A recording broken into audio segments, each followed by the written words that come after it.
So in just 2 weeks, I will officially start my contract as a crew member working on board a cruise ship. Well, technically it's 2 weeks in one day, but who's counting? Anyway, I will be a professional breakdancer and acrobat on board Virgin Voyages, the Resilient Lady. This will be a brand new ship over in Greece. However, within these next 2 weeks, well, technically I'll have one. I'll explain in a minute why. I have a lot of things that I still have to get done. Some things in particular, well, could be the deciding factor if my contract actually goes through or not. Let's take a walk. I'll explain everything. So right now I'm currently in Los Angeles, California. Well, technically I'm at LAX, the international airport here. I just arrived from Tampa, Florida, but I am currently making my way, this is a connection, over to Seattle, Washington, because I'm getting ready to jump on my last cruise tomorrow as a passenger. I'll be sailing on board Royal Caribbean's Ovation of the Seas, heading to Alaska, and I'm really excited. But that's not what we're here to talk about today. So here's the deal. Whenever you get offered a cruise ship contract, oftentimes, unless you are a returner coming back for your second contract or third contract, whatever, you are usually going to get a last minute notification. Now, it's not up to the cruise lines. There are a lot of things, a lot of details, a lot of paperwork that needs to get figured out before they even contact you to hire you and offer you an official contract to get you on board. Why? Because it's an international company and there are a lot of laws and, again, just paperwork and details that have to be figured out before they even consider getting those details that they need from you once you accept your contract.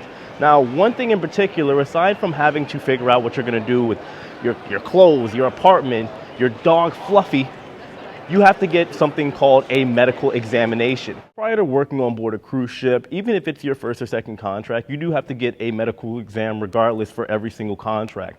And these medical exams are extreme. The cruise lines want you to be as healthy as possible. That way, hopefully you don't have to deal with some medical emergency while you're in the middle of your contract and have to go home, because obviously that's going to be extremely expensive for the cruise lines to have to terminate your contract, send you home, then try to fly somebody back out, as you could imagine. But basically, the medical exam covers a lot of things. It's not just your standard physical. They, of course, do an eye exam. They do a drug test. They do an STD check. They do literally the whole 9 yards, dental check. All of this, let's say if you were to fail, really either, or any of these rather, could cause you to not be able to actually fulfill your contract and be able to get on the ship. Just to be clear, I don't want to make this out to be like it's the end of the world or something you should freak out about. Well, unless you are something that's under your control. If you think you're going to fail a drug test, for example, then yeah, you might have some problems. But as far as the eye exams and dental exams and STD exams, all of those, I would hope you would be good. Now, I have had some people, some friends of mine that have had situations in the past where they are diabetic or they have eye conditions, stuff like that, and they've been denied and had their contract revoked. But it's one of those things that it's understandable from the cruise lines. It's nothing that you would consider to be a bad thing, because obviously the cruise lines, like I said, for them to have to bring somebody out that maybe is not as healthy as they should be, maybe they got low blood sugar, maybe they are diabetic or something like that, you have a situation out at sea and a helicopter has to come get you. It's on the company dime, mind you. When you work on board a cruise ship, they do cover all of your medical. So obviously they want to bring people that are the least liabilities as possible on board for their 6 to 9 month contract, which I think makes sense. So the reason that I'm making this video is not to freak anybody out. I'm just trying to show you the process of what goes on for a crew member prior to even getting on board the cruise ship. And I think this is all important stuff that you guys need to know, or even if you are here just for some type of value, maybe it's just entertainment value, you want to be informed of what crew members go through, well, welcome aboard.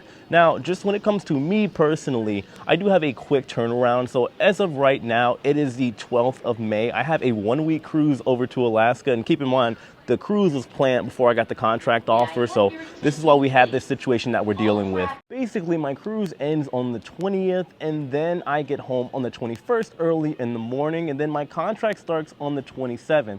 So realistically, I got 5 or 6 days to clean out my apartment and give it to the guy that's subleasing my apartment. I then have to get my medical exams. I have to spend time with family, my son, and all of my loved ones. And there's so much that goes into this. And I'll be honest with you, at times it can be extremely overwhelming. It can be a little stressful.